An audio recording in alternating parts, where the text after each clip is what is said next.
Good afternoon, everybody, and welcome back. So I, Dr. Archana Srivastav, and along with my team members, Professor Saloni Sinha, Dr. Shraddha Kabra, and Professor Meera Kapoor, are really excited to share a review of an excellent book titled Teaching by Heart, which summarizes the key insights of Professor Thomas J. DeLong's 40 years of teaching and managing journey. Thank you for taking out time to be with us. Past 1.5 years has been same for all of us. The change has been the only constant thing. It has impacted everybody, including students. During these turbulent times, they look upon us as someone who can help them navigate. Through his book, Professor J. DeLong has proposed that best teachers are leaders and the best leaders are also teachers. He has illustrated how teachers can both lift people up or let them down. My team and I felt that this is the most appropriate time to have some significant insight from his book and implement that in our teaching career to help our students. A little bit about the author. So, Professor DeLong is a professor of management practices in organizational behavior unit at Harvard Business School. Prior to joining the HBS, DeLong was the chief development officer and managing director of Morgan Stanley Group. He teaches courses focused on leadership, organizational behavior, managing human capital, and career management. He was also a visiting professor at MIT. Now, we are formally going to start the session. But before that, let's do a small, 1-minute exercise. So may I ask you to write in the checkbox a name of a faculty who positively influenced you, and maybe if possible, 1 or 2 attributes he or she possessed because of which you got influenced. I repeat my question.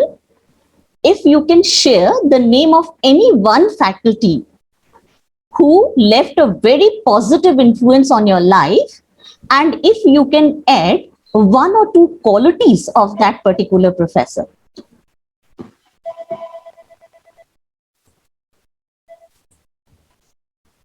Hello. Okay, so Hello. Professor Ishwar Dayal, because he was encouraging and because of his curiosity, Dr. Manasi says, Dr. Manasi, the name of the faculty is not there. Her ability to see things differently. So maybe some faculty. A student, I think, Ishita Kumar has said about Dr. Manus. Okay. Acha, Ishita Kumar. Dr. Preetham Singh, humility. Yes. Professor Simi, my guide. Empathy, warmth, ability to identify qualities of every student. Krishna sir, Joy Mitra, okay, from FMS. Energy and enthusiasm. Riti, Professor Atri, okay, great. Simplicity, patience. Wow, great. Thank you very much. We see that out of so many teachers who taught us, it wasn't difficult to identify one name. Looking at the attributes mentioned with each of the teachers, the pattern indicates that the great teacher are more than just, the facilitator of knowledge. We remember them more for their human qualities than the subject knowledge, right? Now that's where the goal of our session lies. This session aims at helping all of us to learn about the intricacies of teaching and managing relationship with students, the relationship that lasts. It will impart lessons about how teachers can create a unique teaching atmosphere. Whether you are a professor, a research scholar, a business leader, or just someone fascinated by teaching, this book has potential to instruct, entertain, and hopefully inspire you. Talking about the book, there were 14 chapters in the book, and it was not possible to cover all the chapters in the given time. Hence, we have selected a few chapters which are a feast of insights into teaching, learning, and leading. The flow of presentation will be like this. Well, I begin by sharing how the author analyzes the process of preparing for an 80 minutes class, managing the 15 minutes before the class begins, and creating equal opportunity classroom. Professor Shraddha will discuss why empathy and authenticity matters and how they can create moments of transformation for students. Next, Professor Saloni Sinha will help us explore Professor D. Long's sound theory or rationale for what we teach and why. Finally, Professor Meera Kapoor will share how this exercise of being a perfect teacher and leader can prove to be hazardous to the health and what we can do to prevent it. Each one of us will be taking approximately 15 minutes to cover our sections, and that will be, again, in the end, will be followed by maybe 10 to 15 minutes of question answer sessions at the end. So I'll begin with my section where Professor talks about the preparation that he does for his first class. While reading them, I personally felt that the things he was talking about were not unique. Rather, they were very generic. Most of them we already know. But when I read them further, I realized that though they appear to be generic, the way he used to approach to those techniques were very, very unique. He begins by suggesting how important it is to know your students before you go to the classroom. Now, well, all of us will agree that knowing the students before going to the class play a very significant role in creating a connect. The professor also recommends the same, so nothing new. He does various things that we also do, like including, calling the students by their name, using the name cards, etc. But other than this, he takes the extra effort to know about them by reading their narratives or the biographies. He makes himself aware about their family backgrounds, the economic status, etc. He also creates a generic class profile for each of his class by researching on the information like gender distribution, geographies, their industry experience, and even their marital status. He says that this helps him divide students into the group for intensive classroom interactions. Professor D. Long confesses that he's highly self-critical and faces a lot of anxiety before entering into his classroom. He also shares that not every professor experienced this, but asserts that such kind of self-awareness plays a very significant role in making a better teacher.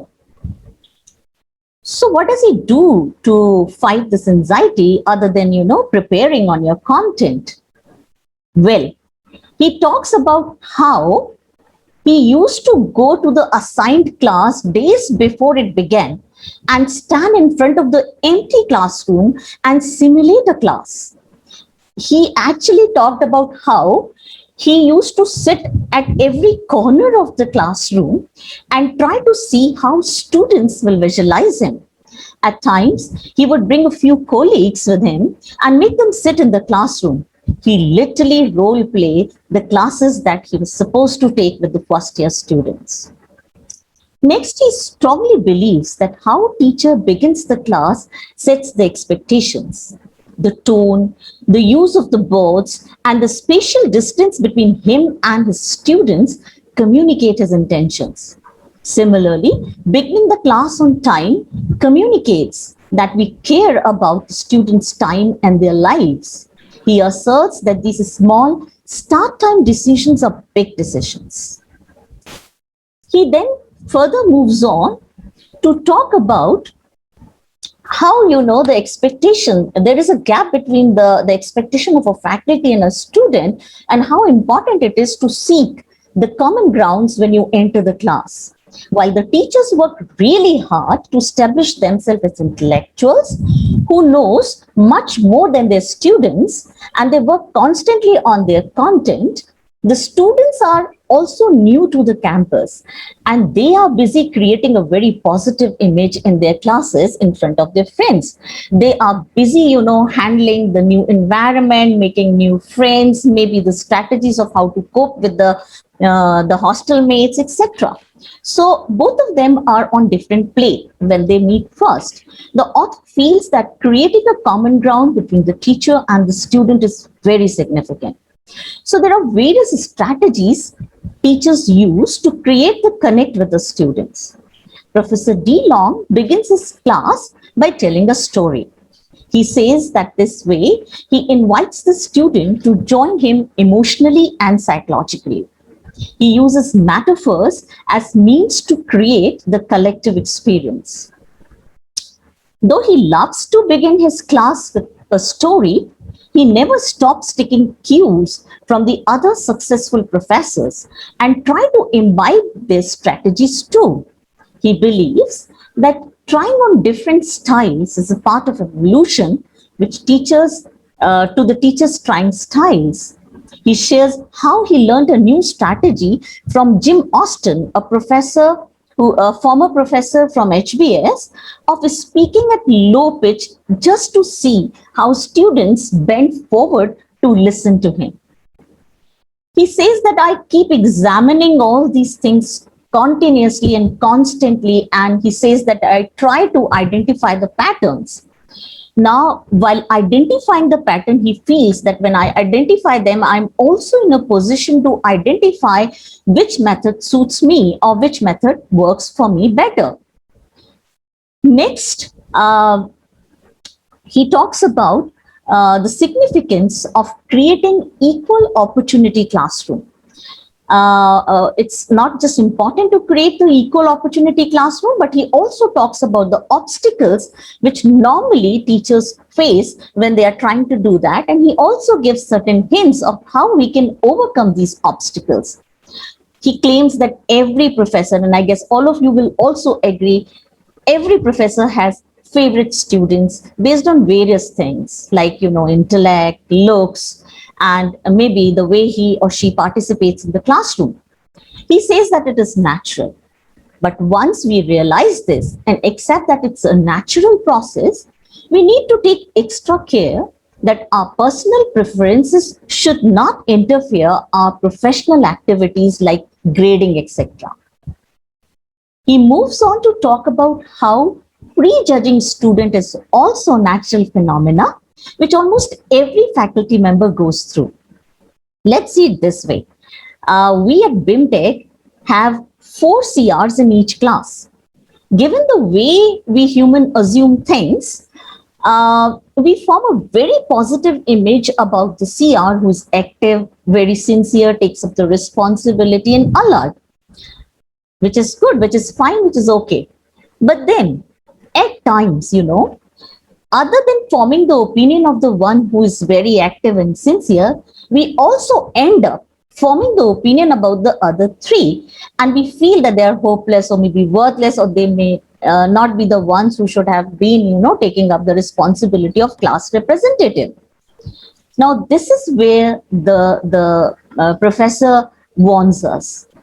He says that the students intuit and interpret our every movement. They try to decipher our intentions, our authenticity, our motives, and it may impact the relationship with those students.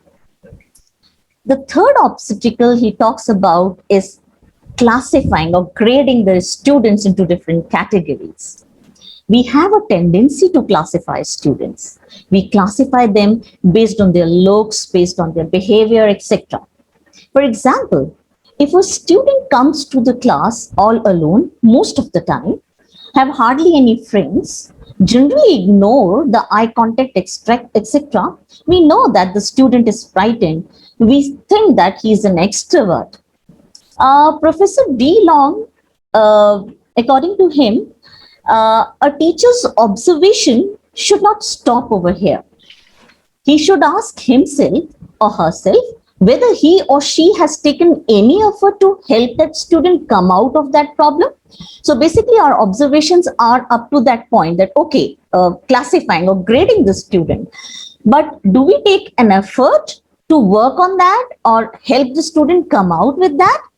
Simultaneously, he says that the college environments are very competitive and they're filled with judgments. So in our efforts to encourage students, we have to be extra careful by not adding pressure on him or her, but trying to be too hard. However, where on one hand we saw that there are introvert students, some students are simply extrovert and they have learned how to survive and thrive through the classroom participations and various other things that they do in the classroom. Now, Professor Long suggests that the teacher should not forget to appreciate those students, but while appreciating, remind him or her that as a professor, you need to involve all 90 students in the classroom. Next, he says that some students are prompted to make funny comments and create humor. To some extent, it is tolerable, but the excess of it, he feels, may be damaging to the class. The professor recommends having heart-to-heart conversation, and that too offline, to enhance the relationship of the student with the teacher. And then there are students who never appear to be prepared in the classroom. They don't do their work acceptably. They appear to be disengaged and disinterested. And this does not happen, once. It's a repeated behavior. The professor says that instead of warning or scolding them in the classroom, you should prefer to speak to those persons outside the classroom. He does this very frequently with his students, but he says that when he converses with them, he never starts or begin by his conversations by asking what is the reason why they have not read the case study, why they have not done the assignment, etc. He says that the questions that he throws to the student is that, let's say, for example, is everything okay in your family or at your personal end? And he always ends by saying that, how can I help you with these problems? So basically, the section which I was dealing with is related with, making the lecture effective, but not, from the content point of view or from the delivery point of view. Basically, these two chapters, he talks about how important it is that other than, preparing your content well, you have to work upon managing the classroom because it goes parallel. And so I've finished my side of sharing. I now pass on the screen space to Dr. Shraddha, who will share the author's insight on why empathy and authenticity is significant and how this can be managed. Shraddha, over to you. Thank you so much. Good afternoon, everyone. I have been allocated around 12 minutes or so, and I'll try to make my presentation within this right time frame, as we are already running late. So, Dr. Archana Srivastava has already told you that we'll be sharing key insights from Professor Thomas DeLong's book, Teaching by Heart, One Professor's Journey to Inspire. And he has inspired, many of us. We're already inspired by his book, by his work. So I fell upon this interesting chapter that is titled The Ties That Bind, Covenant versus Contractual Relationship. Now, covenants are crucial in teaching as well as in leadership. We build covenants through trust and faith, which facilitate learning and growth, as opposed to contractual relationships, which are purely transactional. Now, many a times we've all faced as faculty that a student comes to ask for grades, and then that student clears exams, and that's where the relationship ends. While on the other hand, it could have lasted a lifetime. It could have been a truly meaningful relationship. Many a times we would have wanted to know the student a bit more. We would have wanted the student to come back to us again. More phone calls, probably meetings, exchange of informative conversations, all that. We would have wanted from the student, but it probably doesn't happen. So there are now a few things to consider. What are these things to consider? There are three pertinent questions that we need to ponder upon. So on the one hand, we can build, really meaningful relationships. We can build governance. And on the other hand, at times it ends up being, turning into contractual relationships. So where do we really go wrong? So there are few things that we need to consider, few things that we need to really look into. Right? So the first thing that we're going to look into is the question that is there on your screen already. It is, do you have a philosophy about how you experience other people? Do you have a philosophy about that? That how you experience other people? Do humans need supervision, or are they naturally motivated to work? Now, if you start thinking like that, then you would have a certain belief about motivation, right? Which would bring a sense of honesty and intimacy to the relationship, with your colleagues, with your students, with your associates. It would help you understand that. Do they need reward? Is reward a part of their motivation, or are they naturally driven? So you need to build, the number one thing that you need to focus on is that you need to have a certain kind of philosophy about the people around you. How do you understand them? Right? So this is the first thing that should be there in your mind. The second thing is how others experience you. Okay? How open are you to feedback? Does your behavior help or hinder others? Now, how open are you to critique? Are you a roadblock to somebody's career choices? Are you a roadblock, or are you somebody who stands by them when they need you? Right? So this is another thing that you need to consider. The third thing is that how do people emotionally and psychologically behave in your presence?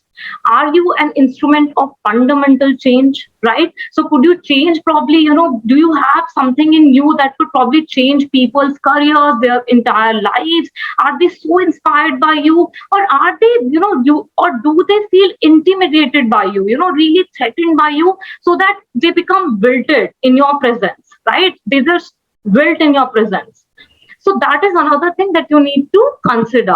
Now, the best leaders and teachers. Now, how do you become really good leaders? How do you become really good teachers? There are a few tools. These are three weapons that I'm going to tell you, which you can have in your armory. It can make you better. So what are these three things? Like, the first thing is that one needs to listen deeply. So it's just not important, if you're hearing, that's not important enough. You need to listen, and you need to listen deeply as well. Then you need to communicate with a lot of empathy. Empathy is something which is really required. You need to communicate with a lot of emotions, with a lot of empathy. And the third thing is that you need to motivate people, you need to motivate the students, you need to motivate your colleagues adroitly. This is another thing that they really need, right? So moving on, now how leaders, Meera, could you go back to the previous slide? Thank you. Now, how leaders create covenants, right? So how leaders create covenants. The first thing is they show the direction. By setting direction, they show you the path. Then you can easily tread on the path that they carve for you, right? By creating commitment to the direction, by building trust and loyalty. And how do you build trust and loyalty? I just told you, by those three things, by listening deeply, by communicating with empathy, and by motivating adroitly, right? These three things are really essential if you are looking to build trust and loyalty, right? And by facilitating execution or implementation. So we have various examples of good leaders, in the recent years, who've had a vision and they motivated their employees to believe in it and make it happen, right? There are too many abundant examples. So moving on, how teachers create covenants. Now, teachers can also create covenants. All of us are looking towards it. We don't want probably transaction relationships. We want our students to come back to us. We want to be always connected with them. So how would that be possible? Number one thing is by letting students know they are in safe, competent, understanding hands, because this is something that they're looking from you. They want to know that they are feeling safe, they are in competent hands, and then you're really understanding with all their problems.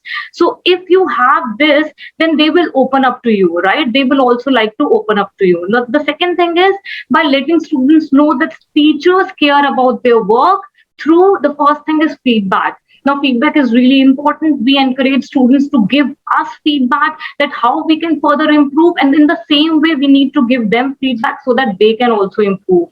So feedback is really essential. One should always be looking forward to receiving feedback.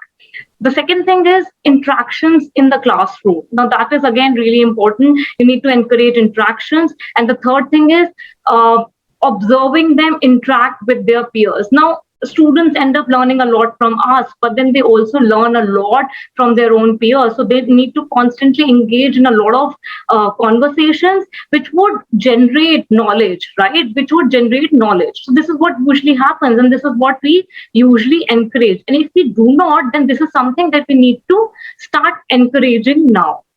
Right? And third thing is by ensuring that students feel like they're learning, growing, and developing. So again, motivation, it's all a part of motivation. Motivation is always required. You need to always motivate your students that they're, even if you think that, maybe the learning curve could be much better, their learning curve could be, far better. But then also, some sort of encouragement,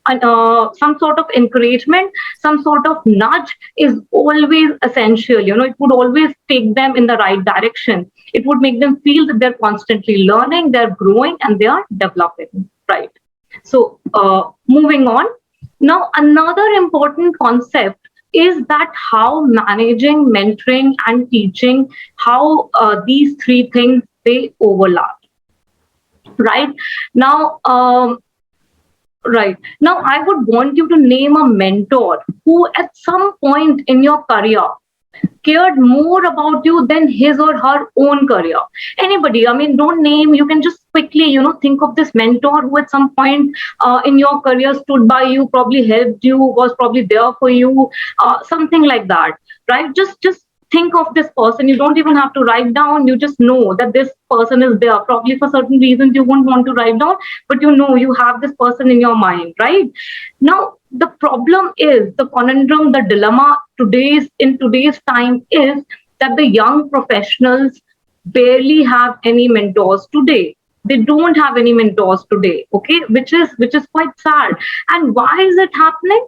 There are a few reasons. Like, for instance, in academia, teaching and being a mentor to students have been relegated, right? It's not considered to be very important. So even if you tell somebody that, look, I'm a mentor to these young colleagues of mine, right?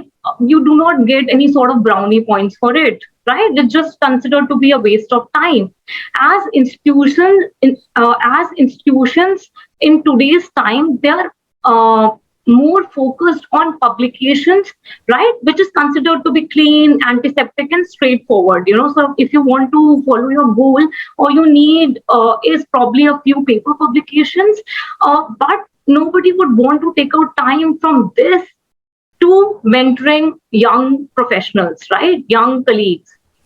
And in industry, what really happens is the managers, they are more focused on hitting numbers, right, and churning numbers. They're constantly doing that. The life is so fast paced that they are constantly devoted to hitting numbers, right? So these are some of the possible deterrents. Now, moving on, what makes a mentor? Now again, you would want to ask, this is one question, that how, even if we want to become a mentor, how do we become a mentor, right? So the number one thing is devoting time. You need to devote time, right? Without devoting time, nothing can happen. So the number one thing is devoting time. But as I told you earlier, the deterrent is that it never shows up on our metric sheets or at the time of promotion. No brownie points are ever given for this effort, which is to nurture young professionals, okay, to show them the path. The second thing, what makes a mentor is one-on-one office meetings. You need to spend some quality time together. You need to call the person to your cabin. The young professional needs to go to your cabin. You need to spend some time together, maybe over a cup of coffee. You can end up discussing really important things. Okay, you can probably work on a project, on an assignment, something like that. But then that can happen on one-on-one office meetings. Even students can always, you have your own cabin. Students can visit you in your cabin, and that's where they can give you feedback, very genuine, very open sort of feedback. The third thing is mentoring. Can begin at first sight, but it can last for years. So it's a time-consuming process. You need to invest a lot of time in order to become a really good mentor. Right. So in fact, in one of the articles of HBR that I'd recently read, it said that a mentor should shout loudly with their optimism and keep quiet with their cynicism. So again, a lot of encouragement is required. And but on the other hand, of course, you also need to attract mentors. It's not just a one-way street. It's basically a two-way street, right? You also need to attract mentors. You also need to work towards it so that somebody takes an interest in you and then would want to be your mentor. So I think on this note, I have ended my presentation, and I would now leave you in the able hands of Professor Saloni Sinha. So over to you now. Thanks a lot. Thank you so much, Dr. Shraddha. And this is a wonderful book. It talks about all of us, actually. And I hope I'm audible. Yes, you are. Yes. Okay, thank you. When Thomas DeLonge was conceptualizing his classroom, he was a teacher of this particular cases of his authentic leadership class, and he reiterates all the time about being authentic in your classrooms and ethical also. So it actually works for all of us. So it is true for any subject, because as a teacher, we play this role similar to what he did in his class. So maybe I'm sharing his class experience, but you may be able to relate it to your own day-to-day classroom activities. So he says that as teachers, we often focus more on our inadequacies and missteps. I also do the same. But then we do have our strengths and our uniqueness. So he says, go to that. You do have your unique talents. You do have your strengths. So how about optimizing the learning experience by being you, by being yourself in the classroom? So when DeLonge was designing this class, he designed an 80-minute class. And this particular presentation, which I'm going to now come up with, is about how he decides what he wants to teach, and then how would he be actually teaching that. So it's again the whys in the house which will give us the right answers, but each one of us, we have our own unique experience, and a lot of what I read and what I prepared in this presentation is what I actually shared partly in the first panel itself. So I know that all of us have similar experiences. So when he says, what do I teach? It's about understanding your students, and he wants all of us to delve upon what is the reason, why am I going to be taking this particular session? It's important for all of us. Why are we entering the class? And remember, we all tell ourselves that when I reach the class, my first intention should be to tell them and also make them ask, why am I doing this subject? Why am I doing this comic book project? They must be allowed to question that. And as a teacher, I must have the answer as well. So we want to make sure that our curriculum is designed for each subject in the trimester that it is offered. We all have to keep that in sync, and we all do that as well. So whatever I'm sharing just now is what we are actually performing. As a faculty, we are mindful of these things. He also says that whenever you are planning your subject curriculum, the delivery of that is extremely essential. Meera, I would need the next few points as well. Yeah. So then I now need to judge, and I need to be careful about when I'm designing the curriculum. Remember, we said use your unique talents and your strengths there. Then how do I sync those? Where do I bring, and how much of me can I bring into my class? So you need to think about what kind of content you would like to bring. And like, for example, if I am a visual person, probably that's the reason why I go more for artwork, stuff like that. Somebody could have a different point of view, and they may want to nurture the students with that, in their day-to-day classroom activities. They would design in that way. And it's important that we should be very brave. We must face the questions raised. And for that, we have to be very clear about the logic behind why am I there, what am I going to teach, and when. As in, suppose I want to talk about COVID, pandemic, trauma, and every teacher probably discussed COVID in the class. But when to do that? So if I take my example, but the comic book project, we were discussing trauma and we were discussing critical issues like domestic violence. Maybe many of us have seen examples around us, and maybe we are reliving the trauma. Am I causing them more pain? Or am I going to really help them resolve and make them more composed? So when do I teach them? I'm not going to do it in the classroom or when that person is disturbed. I would do it when I get time. So I usually used to find a time when all smaller groups, I would meet them individually. And like earlier, ma'am, Dr. Archana Srivastava said, small talk, ask them how they are feeling. And let them know that we are there. We all are in the same situation.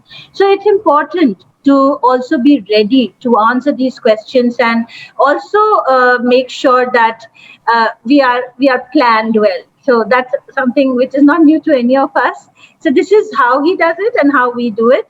And then I'm going a little faster because we were to discuss limited things here. So going to the next segment. Now, it was important because remember, we are talking about his authentic leadership class. So, and this is organizational behavior, being a person from that domain.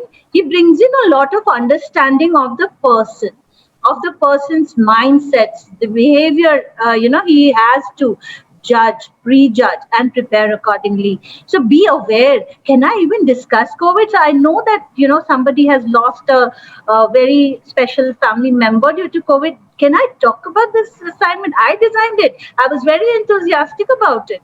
But then I come to know all of a sudden that there's somebody who is ill or who has faced some loss. Then what to do? So we must be very aware of our students. Are they too weak? Can they even take that kind of assignment? So, a lot of introspection would have to be done by the individual faculty. So you have to be very aware of the behavioral patterns. And we know that, this works. And outside classroom engagement has been the major way that we learn about them better. So observe their daily activities. Like ma'am said, is he the student who's always entering the class alone? Then please be careful about and find a suitable time, a space, and let that person be, ready to share. So create that space so that the person is able to share why that person always enters the class alone. So be very, very aware. That means developmentally. So how much can the student take? Now, for example, not everybody can make artwork. No. But then 5 of them together, somebody does research, somebody does cartoons, somebody does, a lot of artwork by hand. So what they get to do is what they like to do. And they're all learning the same thing, but in their own special ways. So understanding their emotional states, their, all of us have to kind of become more observant. I don't know how you do it when you have a very large class, because at times I've taught a class of 100, at times I've taught a class of 10 also. So I think we all have to be very careful about planning these things. So in his 80-minute class, what DeLong does is he has divided it into clear sections, and he wants to make sure that the students are very clear and very prepared. So these are some of his tools. He He's talking about difficult conversations, and this whole pedagogy that he has adopted is because of the topic of difficult conversations. We'll skip to the next one. So in that segment, he makes sure that the students. The moral of that particular session, the introduction, is prepare them to be ready to discuss. So you have to prepare them. So maybe you share case studies ahead of your class and you let them know that this is not an option. You have to be talking about difficult conversations. So the moral of the lesson is in the end of this slide itself. Mira, yeah. So, the idea is to keep them primed. I'm quoting him. Keep them primed for an intensive experience. And that is in your hands, how intensive you can make and how engaging you can make. And how does he plan to do that? He creates a scenario and he makes them talk. And he said, you have no choice. So we can go to the next slide, Mira. Yeah. So that's his 10 minutes, normalize difficult conversations. And he has a role play, he has a case study which he shares earlier, and he kind of discusses that again in class. So these are difficult things, nobody wants to do it, but he creates an environment where students are ready to do it. So he does it through metaphors, analogies, storytelling, and the moral of this session, the 10 minutes, is uncomfortable conversations are the rule, not the exception. So he has to learn. Okay, and how? So he'll tell them that please learn, come back with a scenario where you actually face a difficult situation or which you may have, handled yourself, or you think that this is also a, pre-lived situation in your own case, or maybe somebody you heard the story from. So he says that you continue to do these small talks and make them easy with difficult conversations. Yeah, so in both the scenarios, why you think it worked and why it did not work. So that is his 7 to 10 minutes, and then he has a teaching plan where he details how he's going to deliver according to the course, the evaluation and the sessions and everything.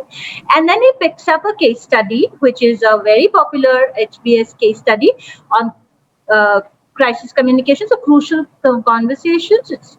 And then he gives them a practice run. So, and then towards the end, he just has 5 minutes to summarize, which means, again, I think he has a very small class, so he's able to talk to individual students during the session itself. And so that's how his 80 minutes are planned. But then he's not there to teach the subject. Let's be very clear about this. We're not going to teach them report writing or cross-cultural communication, but we are going to change their mindsets and behavior. We're going to influence their thinking. And how does he do that? He says, adopt the doctor model. See one, do one, teach one. How much is that possible?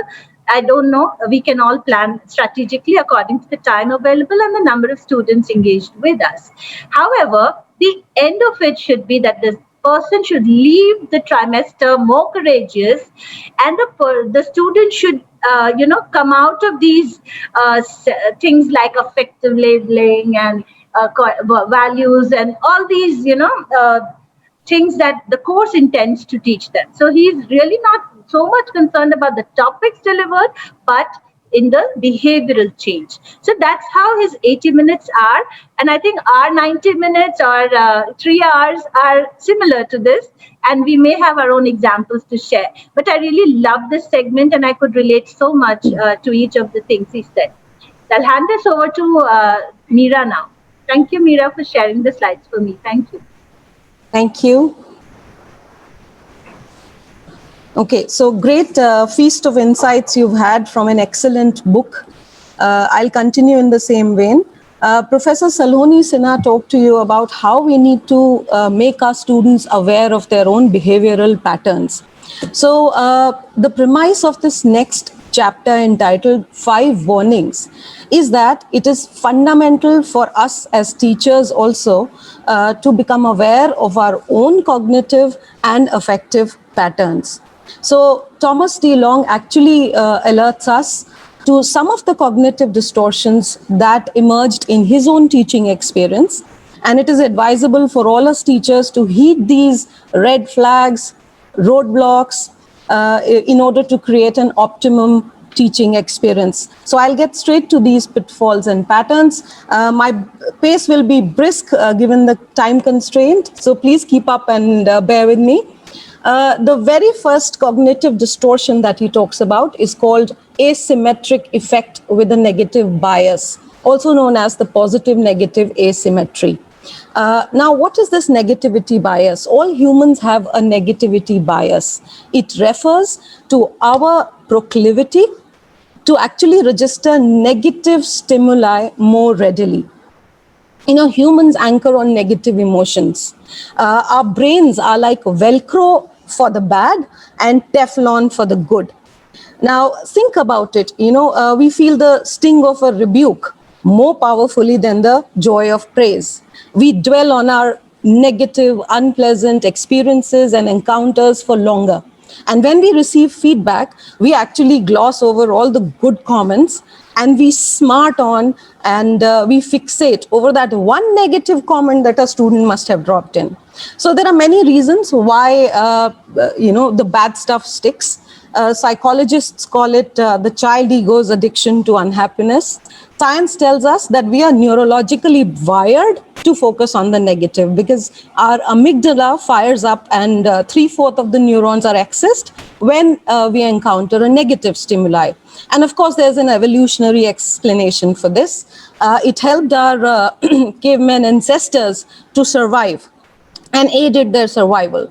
But this very negativity bias does not serve us well in the current scenario, and especially in the context of the COVID-19 crisis, because it keeps us from pushing our boundaries, it keeps us from taking risks, and it does not let us adapt. Now, I'll quickly take you to an activity wherein we'll witness how this cognitive bias actually hampers our mental processes. So I'm going to move on, and I request all of you to partake in this activity. Be very alert. I'm going to play what is known as the monkey business illusion. The monkey business illusion. I hope it is audible. Yes. Barely. Great. Not too much. Okay. Monkey business illusion. Count how many times the players wearing white pass the ball. Very Okay, low in volume. Okay, so the objective is you have to count how many times the players wearing white pass the ball. Okay, players wearing white pass the ball. Here it goes.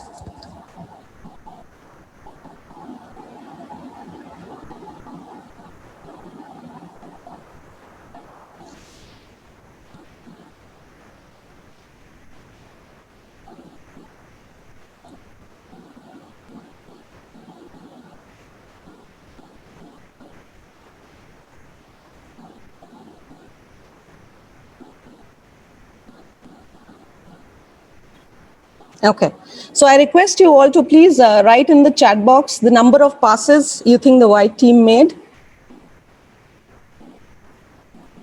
Okay, I'll just quickly look at it. All right. 17, 16, 14, 15. 4 to 16. 4. Yeah. 15. Okay. All Maximum right. is 17. 17, and I think the minimum is 4. 4. All right, great. So let's continue.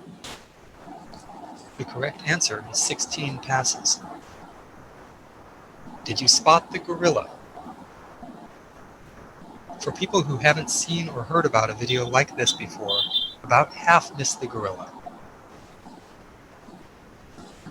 If you knew about the gorilla, you probably saw it. But did you notice the curtain changing color or the player on the black team leaving the game?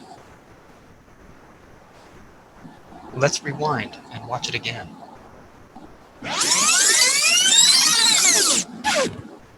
Here comes the gorilla, and there goes a player, and the curtain is changing from red to gold.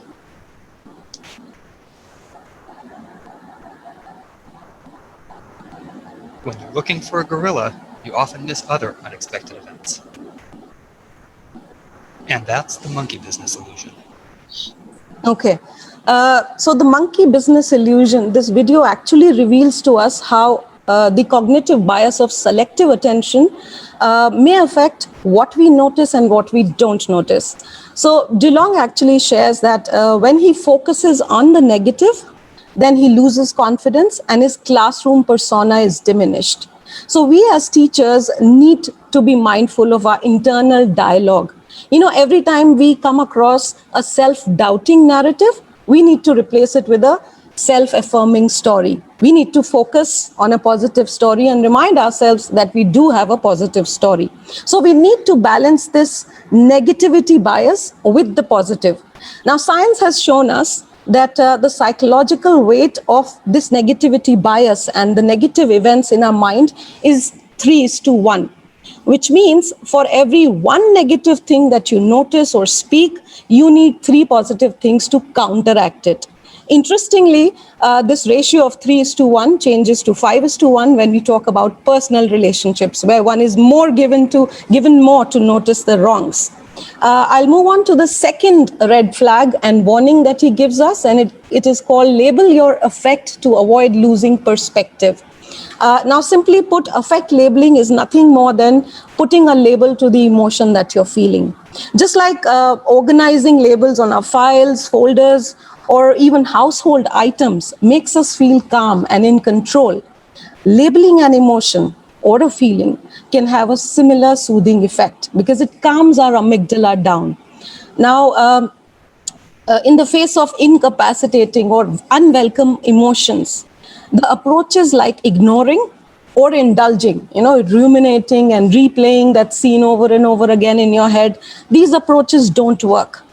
Effective labeling works, and that's the middle ground. Now, what you do is you just simply, the one simple act of putting a name to the emotion that you're feeling on this emotion wheel that is there on your screen. Where are you? Just by putting a name, recognizing an emotion, actually has a profound impact on quelling a negative emotion and regulating your emotions. Now, DeLong shares how J.K. Rowling of the Potter fame uses this technique of affect labeling to calm herself down. So he talks about the 2008 Harvard address that was delivered by J.K. Rowling when the honorary doctorate of letters was conferred upon her. So she is visibly nervous. When she's walking up to the podium, her nerves are popping out of her skin, her hands are shaking, and as she approaches the podium, she grips it so tightly that the audience fears it's going to start rocking back and forth. But then something changes and she meta-communicates with her audience. And I'd like to share what she says. In the book, he's written it down.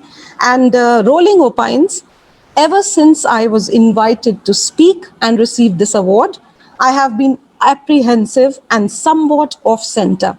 You see, I'm most likely the least educated person here today.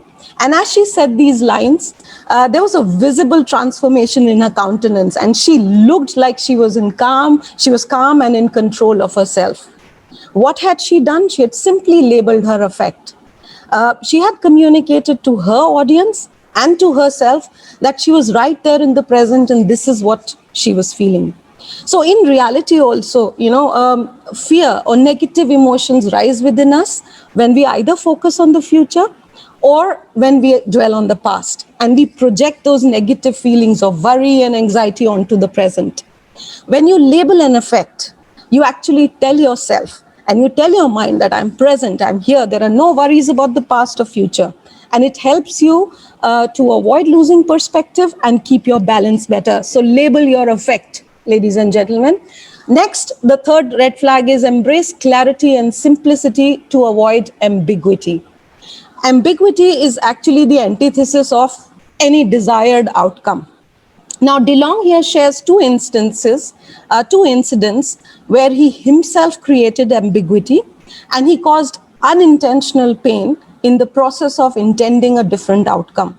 So the first one is when he actually reads his own teaching evaluation. And he confesses that he sometimes uses humor in his classes to tease his students and to create endearment. But we never know how others are experiencing our well-intended or well-meaning efforts. So he reads in his evaluation and the student writes that I'm actually fearful of coming to the classroom. It's no longer a safe place for me because I fear that you'd pass a sarcastic comment or you will tease me and you will put me on the spot. So I am very frightened. Here you have a professor well loved and revered by everybody. And this is what a student feels. And this is his greatness, this professor's greatness, that he actually wrote a letter of apology to the same student. Another incident that he shares is when one of his classes is ending and he's rushing out of the class because he's got another one. So he's picking up his laptop, his documents and things, and a student approaches him and compliments him on the case that was taught in the class.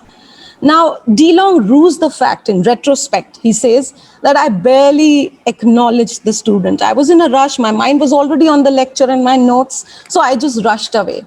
Now, in hindsight, he says, I wish I had stayed back and I wish, I'd communicated to the student that and said something to the tunes of, I'm glad this case resonated with you. I'm in a rush and, but we should definitely get together after the class or evening or something like that. Now, as teachers, the takeaway for us is, how many of these ambiguous messages are we sending to our students? How many of our own behaviors are being misinterpreted? While we are rushing from one thing to the other, from one class to the other, what is the message that we are sending? DeLong asserts that we need to disambiguate. We need to manage this ambiguity. And he also tells us how we can manage this. And he says we can do that by bringing in structure to our classrooms. And one of the ways that he brings structure in his classroom is, so he has this, this entire approach where he forms a group. So he asks one student from the class to find another one he or she doesn't know. And then they find another student, so on and so forth, till they form a group.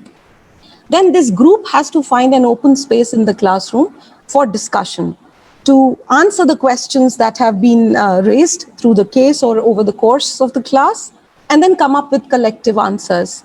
Then they need to select one student to come and present the answers step by step with clarity and simplicity.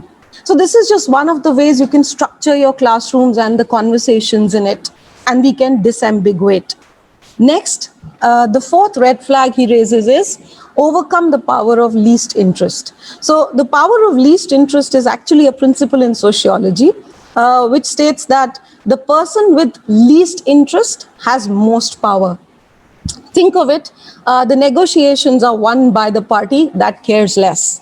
When we walk away from our bargaining and we walk away from the table, just so that the other will improve his or her offer. So this is what happens in negotiations. The power of least interest is at play. As teachers, and I would borrow Dr. Anil Sachdeva's phrase, and he said that, sometimes we are sages on stage. So we are already authority figures, and there's this power distance, by virtue of our position and our perceived knowledge. Now, DeLong exhorts that we must not exploit this difference. We must not exploit this power. And he brings two truths to light. He says, one, all humans want symmetry. And two, we all want to be talked with rather than talked to.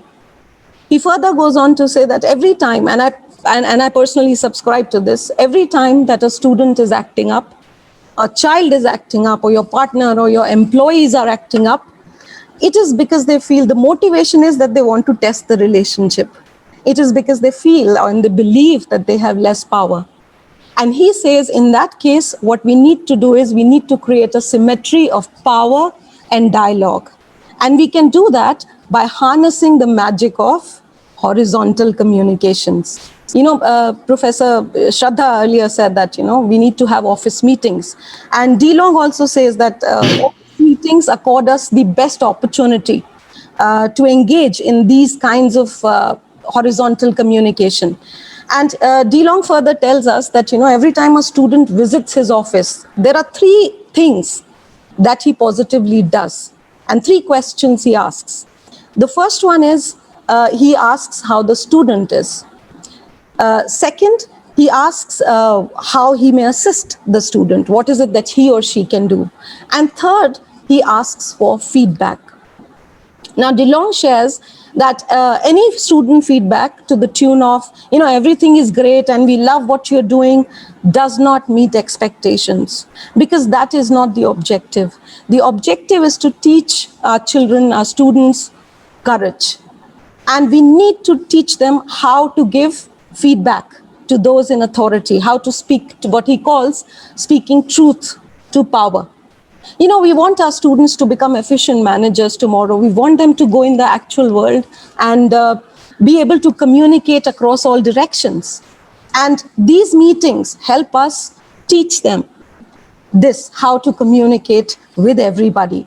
So horizontal communication to overcome the power of least interest whenever you can.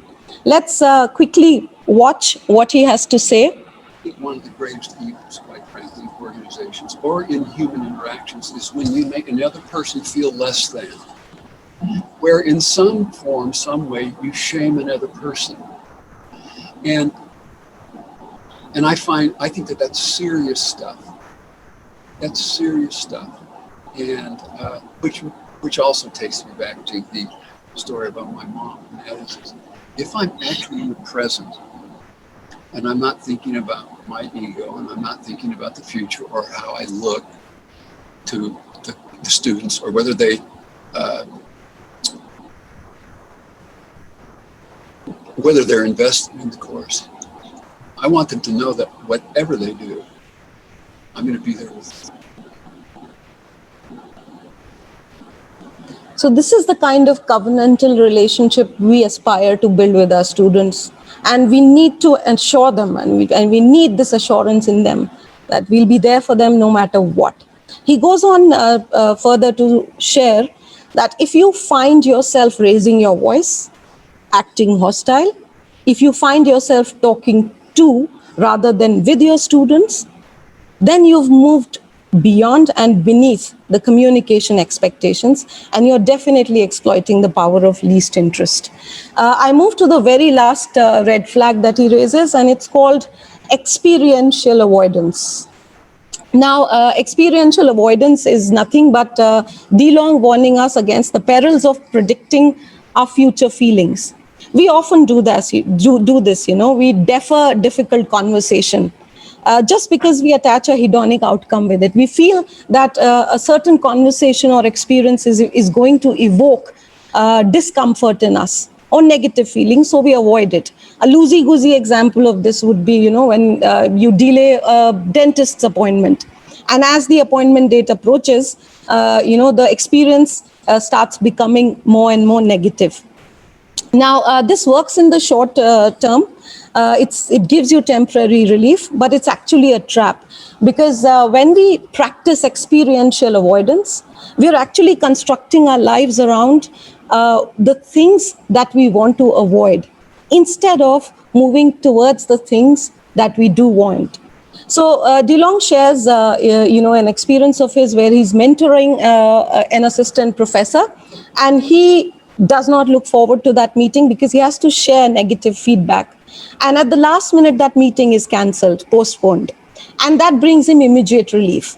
But then again, when the date is set and it approaches, the tension comes back and the anxiety is more acute.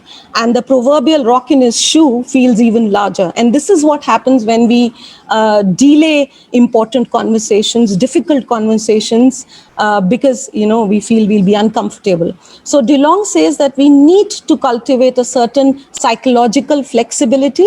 We need to become comfortable with the uncomfortable in the service of what we really want. And we need to be willing to have these conversations and experiences and keeping them small, in the service of what really matters. Because when we practice experiential avoidance rather than having and giving timely and direct feedback, then we are delaying the process of growth and in development in our students, which is actually our objective.